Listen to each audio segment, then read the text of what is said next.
May I say, on reflecting on this, that this, I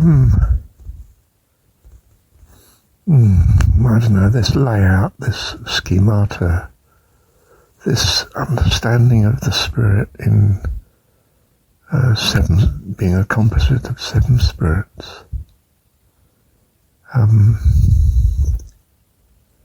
I don't want to say religion because what's associated with that now, the connotation's negative, much of it. But I do want to say,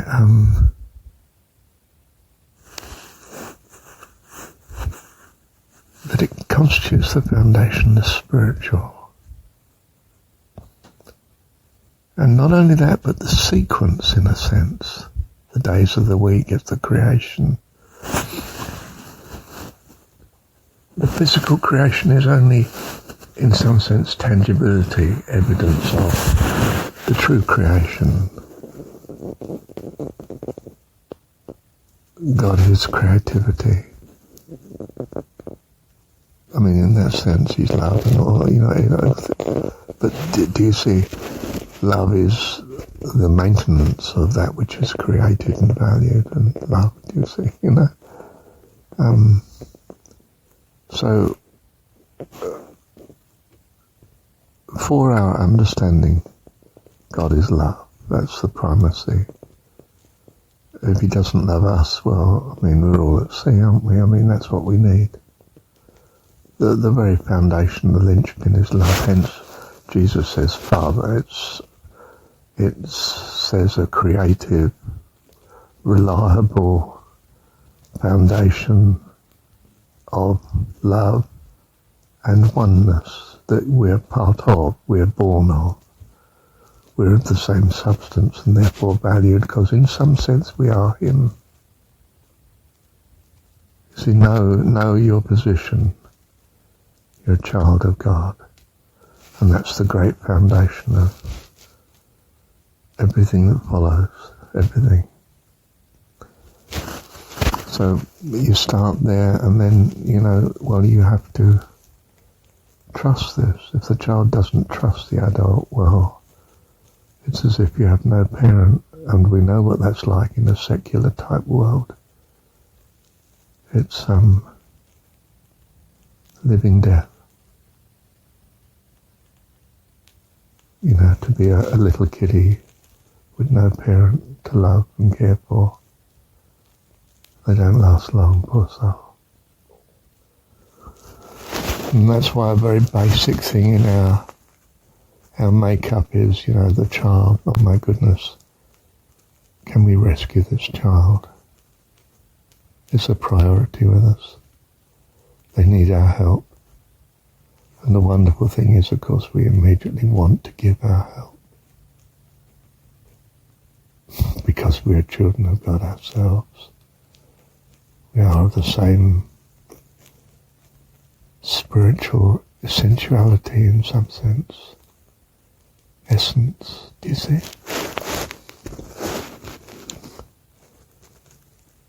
We show that we're a child of God by our love. And we have to trust in love. You can't experience love without trust, can you? You can't hold on to it. You found that, if you like, that face of mum is associated with relief of pain, relief of hunger, relief of discomfort. She is, satisfaction. So you love. This is what you value compared to the pain and the discomfort. And you come to trust in her face and her presence, so that just the very presence, the sight of mum is the beginning of relief and rescue. Trust, you see. And this is your hope. Jesus, the story is hope. Third part of the Trinity, if you like. But God is spirit. He's not just a trinity. He's hope. And what is the hope about for man?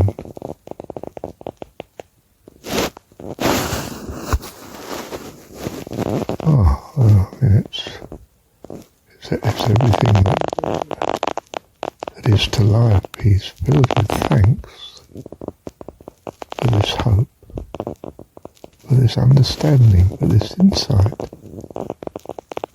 Hope is an imaginative insight into the possibility of the goodness of God, isn't it? And what does God add in the fifth? Integrity. It holds together life. You know, we think of matter as integrity, don't we?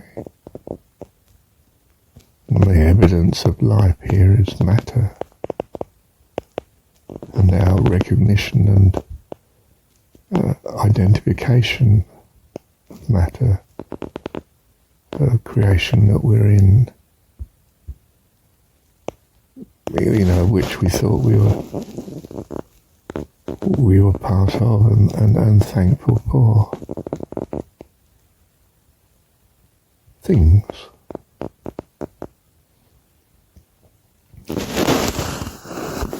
But in fact, things are only possible because of integrity, gravity, magnetism, holding together, durability, or there's nothing to hang on to. There is no material life, for instance, without integrity. There's no spiritual life either. You know, when she's in love and she says to you always, she means it. She might not be able to hold to that, but she means it.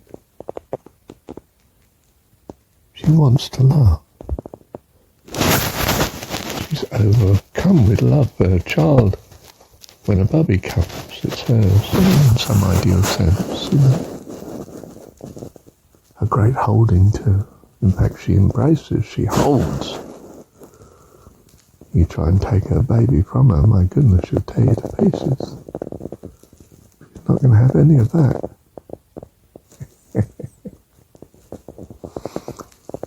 She's fierce.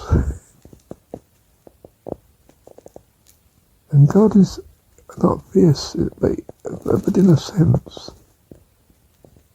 very definite. That's where we start to get the notion of law from, you see. He holds very firmly. It is for always its integrity. You can utterly rely on him. Has the strength and power to be someone that you can utterly rely on. Of course, it wouldn't be treasured if there wasn't the love there, for goodness sake. If he didn't love you, he could just be a frightening enemy, couldn't he? But he's not. The fifth is life, the very essence of life, and you are life. We are all life, you see. And he is the Lord, the giver of life. It's what God adds to the creation. Life. Integrity. And the sixth is praise. Preparation where we focus utterly on God. We prepare. We sing his praises as we clean the house. Preparing for what? The day of rest, the seventh. What's the seventh spirit? Communion. Fellowship. The glory of heaven. The light of our heavenly Dad. Perpetually, always.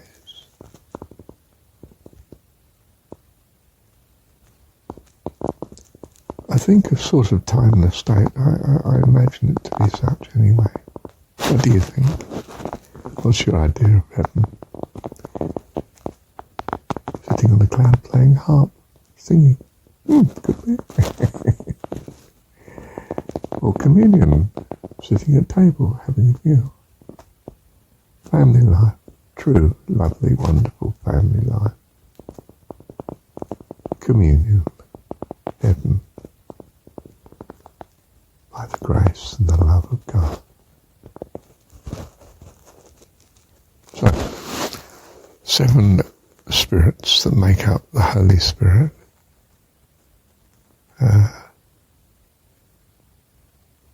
God is Spirit. We are born of God. We therefore know His Spirit. Wow.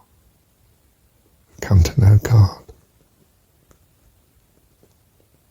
We are His child, His children.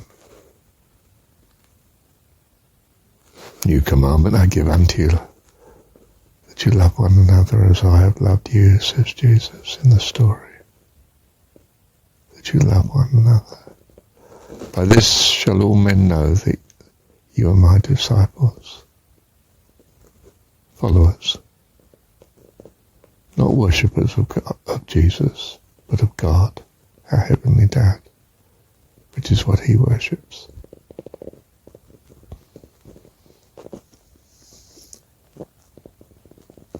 This is how they'll know you, by your love one for another.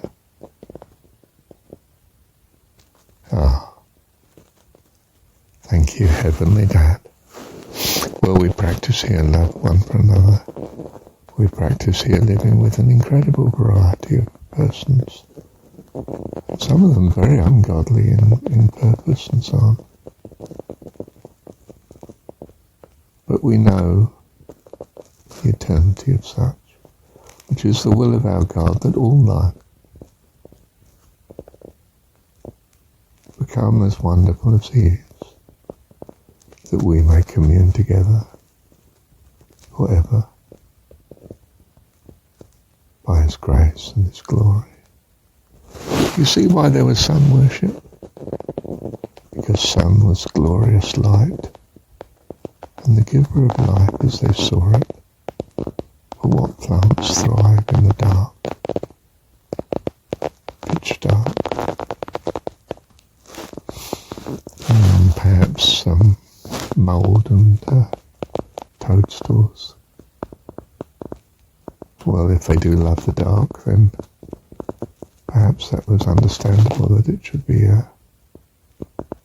associated with badness. But we love the light, both literally and in terms of spiritual understanding and insight, intuition, words from God in our heart by His grace, because He loves us. Love you, Heavenly Dad.